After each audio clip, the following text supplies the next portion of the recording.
আপনি কি জানেন খলিফা ওমর রদিয়াল্লাহু আনহু কেন একটি সাধারণ দরিদ্র মেয়েকে নিজের পুত্রবধূ বানিয়েছিলেন? কারণটা জানলে আপনি অবাক হবেন। এক রাতে খলিফা ওমর ছদ্মবেশে যাচ্ছিলেন। হঠাৎ একটি ঘর থেকে মা ও মেয়ের ঝগড়া শুনলেন।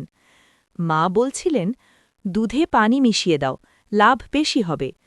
মেয়েটি বলল, মা, খলিফা তো দুধে পানি মেশাতে নিষেধ করেছেন।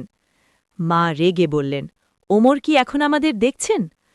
মেয়েটি শান্তভাবে উত্তর দিল, মা, ওমর না দেখলেও ওমরের রব তো আমাদের দেখছেন। এই সততা দেখে খলিফা মুগ্ধ হয়ে মেয়েটিকে নিজের পরিবারের অংশ করে নেন। মনে রাখবেন, অন্ধকারের গুনাহ থেকেও আমাদের বাঁচতে হবে, কারণ আল্লাহ সব দেখছেন। ভিডিওটি ভালো লাগলে একটা লাইক দিয়ে আপনার প্রিয় বন্ধুদের সাথে শেয়ার করুন, যেন তারাও এই সুন্দর শিক্ষাটি পেতে পারে। এমন আরও ইসলামিক সুন্দর গল্প পেতে আমাদের চ্যানেল শ্যাডো অফ সুন্নাহ এখনই সাবস্ক্রাইব করে রাখুন। জাযাকাল্লাহ।